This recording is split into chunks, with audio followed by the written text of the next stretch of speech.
The third ingredient on a $280 luxury serum can be the same glycerin found in a $14 pharmacy moisturizer. The packaging weighs more than the product inside. The campaign features a Nobel Prize-winning scientist who has never reviewed the formula, and the serum has a waiting list. This is not an accident. It is a system. A system built on controlled opacity, premium aesthetics, and the calculated assumption that most buyers will never look past the label. By the end of this video, you will know exactly which beauty brands have mastered that, and what the product inside the bottle actually shows when you examine it honestly. The beauty industry operates on a simple, powerful asymmetry. Brands control what information reaches the consumer. Most consumers are not trained to read what they are being shown. The result is that billions of dollars move every year from buyers who believe they are purchasing formulation to brands that are primarily selling theater. This audit covers 7 brands across skincare, cosmetics, and fragrance, where the gap between the marketing and the product is wide enough to warrant serious scrutiny. These are not obscure or failing companies. Several are among the most recognizable names in luxury beauty. That is the point. Prestige does not equal performance. This video exists to show you the difference. We will go from the least problematic case to the one that, in this analyst's view, represents the most complete mismatch between price and formula. Stay until the end. The final entry will change how you shop. Chills was founded in 1851 in New York City as an apothecary on the corner of 3rd Avenue and 13th Street. For most of the 20th century, it operated as a single-location specialty pharmacy with a reputation built on ingredient transparency and direct consumer education. That reputation was earned over 150 years. In 2000, L'Oreal acquired Kiehl's for a reported $100 million. The brand retained its apothecary aesthetic. The brown bottles, the clinical labels, the pharmacy counter atmosphere. The acquisition did not retain the independence that originally drove the formulation decisions. The Ultra Facial Cream retails at approximately $42 for 50 milliliters. The marketing positions it as a heritage formula built on glacial glycoprotein technology. When you read the full ingredient list, the first 4 ingredients are water, glycerin, cyclohexacyloxane, and butylene glycol, the structural foundation of a mid-range moisturizer at any price point. The glacial glycoprotein, the brand emphasizes, appears several positions lower on the list, meaning it is present in a concentration that regulatory standards classify as functionally minimal.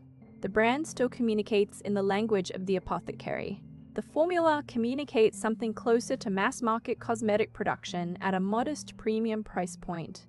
The gap between those two things is what a buyer in 2026 should understand before they reach the shelf. Charlotte Tilbury launched in 2013 and reached a reported valuation of over £1 billion by 2020, when Puig, the Spanish luxury and fashion group, acquired a majority stake. The brand built its identity on backstage authority. Charlotte Tilbury herself is a credentialed makeup artist with genuine industry experience. That expertise is real. The question is whether it reliably transfers to the product. The Magic Cream Moisturizer retails at approximately $100 for 50 millions. The marketing leans on the language of transformation. 8 hours of rejuvenation, visible lifting, skin architect technology. The ingredient list opens with water, glycerin, and a series of emollients that are structurally similar to formulations available from specialty drugstore brands at roughly 1/5 of the price. There is no clinical concentration data published for the active ingredients. The brand does not disclose the percentage of hyaluronic acid, vitamin C, or peptide content in its products. Without that disclosure, a buyer cannot verify whether the active ingredients are present at levels shown in published dermatological literature to produce measurable results. What Charlotte Tilbury sells with precision is experience. The rose gold packaging, the Hollywood narrative, the aspirational positioning. All of it is executed at a genuinely high level. The question a consumer should ask is whether they are paying $100 for a moisturizer or $100 for a feeling. In many cases, the honest answer is the latter. Todger was founded in 2009 by Victoria Tsai, who built a brand around a specific origin story, a trip to Kyoto, a geisha's handbook, centuries of Japanese beauty ritual. The brand launched with carefully constructed Japanese-inspired branding and grew quickly through Sephora placement and influencer seeding. In 2019, Unilever acquired Tatcha for a reported $500 million. The Dewy Skin Cream retails at approximately $68 for 50 milliliters. The hero ingredient the brand markets is Hadase 3, a proprietary complex of Japanese superfoods, green tea, rice, and algae. These ingredients have real published research supporting their antioxidant and hydration properties. The question is not whether they work in isolation. The question is whether they are present in concentrations capable of producing those effects in this specific formula. The concentration is not disclosed. The brand markets the complex as if it is the primary functional driver of the product. In the ingredient list, the complex components appear toward the middle and lower sections, suggesting concentrations below therapeutic thresholds documented in clinical research. There is also the packaging question. Tatcha products are sold in objectively beautiful containers, heavy glass, silk ribbons, lacquered boxes.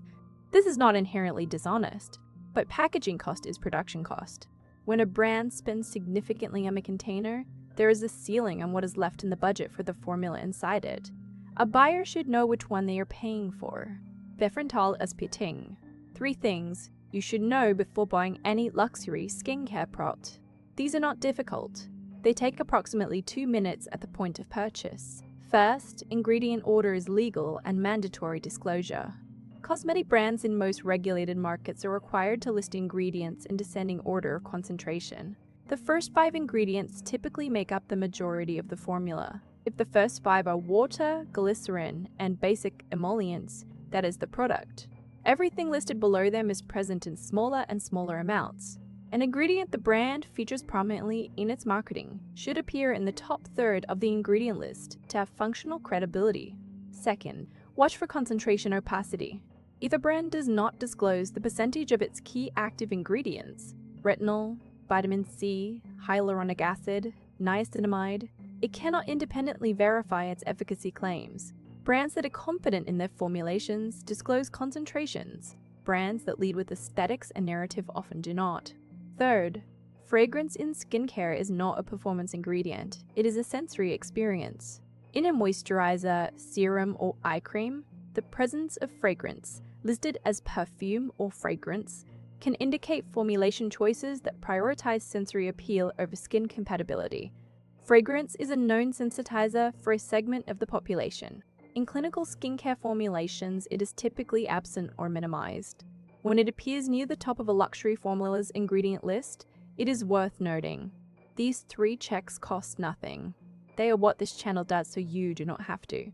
La Mer is the most instructive case on this list. It is worth examining in detail. The brand was founded in 1965 by aerospace physicist Max Huber, who developed the original creme de la mer formula over 12 years following a laboratory accident that left him with severe facial burns. The origin story is documented and specific. Huber's personal investment in the formula was genuine. Estee Lauder companies acquired La Mer in 1995. The creme de la mer now retails at approximately $400 for 60 milliliters. The brand's core marketing claim is the miracle broth, a fermented sea kelp extract said to dramatically accelerate skin renewal. The claim has been part of the brand's narrative since the 1960s. Independent cosmetic chemists who have analyzed the formula publicly, including cosmetic chemist Randy Schuler and others with no commercial stake in the outcome, have consistently noted that the formula contains ingredients available in other products at a fraction of the cost. Fermented sea kelp, while a legitimate cosmetic ingredient with real hydration properties, does not have peer-reviewed clinical literature supporting the level of transformation the brand has marketed for decades. What the brand wants you to believe, that a unique proprietary marine biofermentation process produces results no other formula can replicate. What the formula shows, a rich moisturizer with real emollient and hydration properties, built around an ingredient that functions similarly to other quality botanical extracts at lower price tiers, presented in packaging and brand architecture that costs significantly more to produce than most competitors. At $400 for 60 milliliters, the buyer is paying one of the highest per milliliter rates in prestige moisturizer retail. The moisturization itself is real. Whether the formula justifies that rate, relative to clinically validated alternatives, is a question this audit is designed to help you ask. Augustinus Beta launched in 2018. The brand was built around Professor Augustinus Bada, a Leipzig-based researcher in regenerative medicine whose clinical work in wound healing was published in legitimate scientific journals. The scientific credibility is real. The translation of that credibility into a consumer skincare product is where the scrutiny begins. The Rich Cream retails at approximately $280 for 50 milliliters. The brand's central marketing language is TFC8, Trigger Factor Complex 8, a proprietary blend the brand describes as guiding skin cells towards self-renewal, using the same biological signaling pathways studied in Professor Bader's wound healing research. The published clinical research on TFC8 in wound healing is legitimate. The peer-reviewed evidence for TFC8 as a consumer skincare active, in the concentrations present in a retail moisturizer applied topically by non-clinical consumers, is substantially more limited. The brand does not disclose the concentration of TFC8 in the formula. Without that disclosure, the connection between the academic research and the retail product cannot be independently verified. This is the most sophisticated version of credibility transfer in the beauty industry. A genuine scientist, a genuine body of research, a retail product that markets against that research without providing the clinical data that would confirm the transfer. The buyer pays for the science. The science the buyer is paying for may not be the science inside the jar. Hermès entered beauty formally in 2020 with a lipstick launch, followed by skincare. The positioning is clear. This is a luxury fashion house extending its identity into cosmetics. The Rouge Hermès lipstick retails at approximately $67 to $75. A refill system is offered at a lower price. This entry is not about formulation failure. The pigment quality in Hermès beauty products is genuinely good. This is about what the buyer is purchasing. The Lit Color formula, examined against comparable pigment concentration, staying power, and ingredient quality, performs at a level consistent with several mid to high prestige cosmetics brands retailing between $25 and $40. The significant price differential is attributable to packaging design, refillable lacquer cases, Hermès house codes, color names drawn from the brand's heritage archive. The unboxing experience is, by any measure, exceptional. The buyer who understands they are paying for packaging, brand identity, and the Hermès ownership experience is making an informed purchase. The buyer who believes the $75 lipstick performs dramatically better than a comparable formula at $35 is making a different kind of purchase, one built on an assumption the product does not substantiate. There's nothing wrong with buying a beautiful object. This channel's position is that you should know you are buying a beautiful object, not a clinically superior formula. Kei was developed in the 1970s by Japanese researchers at a sake brewery who observed that workers' hands aged unusually slowly. They isolated a yeast byproduct called pitera, a filtrate of Saccharomyces ferment, and built a brand around it. The brand is now owned by Procter & Gamble. The facial treatment essence retails at approximately $185 for 230 ml. It is one of the best-selling luxury skincare products in Asia and has maintained consistent global prestige positioning for decades. The marketing is built entirely around pitera, its proprietary nature, its origin story, and the transformation testimonials associated with it. Pitera is a real ingredient with published research supporting its function as a skin conditioning agent. It is a yeast ferment filtrate, a category of ingredient available in multiple formulations at multiple price points. The SKIT formula, examined by cosmetic chemists over the years, is primarily water and pitera, with a straightforward supporting ingredient list. The critical point is this. The brand has spent decades building a mythology around a single ingredient that it does not clinically differentiate from similar ferment filtrates available in comparable or lower-priced formulations. The pitera's narrative is so thoroughly embedded in the brand's identity that questioning it feels counterintuitive to loyal buyers. That is exactly how a mythology functions. It is designed to feel unquestionable. At $185, the buyer is paying for one of the most precisely managed ingredient narratives in luxury skincare. The ingredient itself is real. The exclusivity of it is not. 7 brands, 7 very different price points, one consistent pattern. In every case, the marketing operates at a higher level of sophistication than the formula it describes. The language is clinical. The packaging is designed with genuine craft. The origin stories are often real. But the product inside, examined against its ingredient list, its disclosed concentrations, and its price per milliliter, frequently does not justify the gap between what it costs and what comparable formulations charge. This is not about finding bad products. Most of what was reviewed here moisturizes, protects, and performs at a functional level. This is about the gap between what a brand says it is selling and what the formula shows. Price does not equal performance. Prestige does not equal proof. A Nobel laureate in the campaign does not mean a Nobel-grade formula in the bottle. Before your next luxury beauty purchase, turn the product around. Read the first 5 ingredients. Ask whether the key active is disclosed by concentration. Notice whether the packaging costs more to produce than the formula inside it.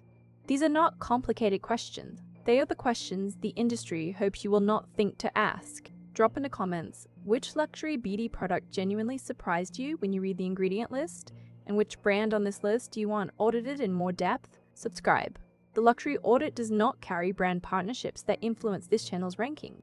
Every product reviewed here is evaluated on formula, construction, and price-to-value ratio. Nothing else. The price on the label tells you what a brand believes its story is worth. This channel exists to tell you what the product is actually worth.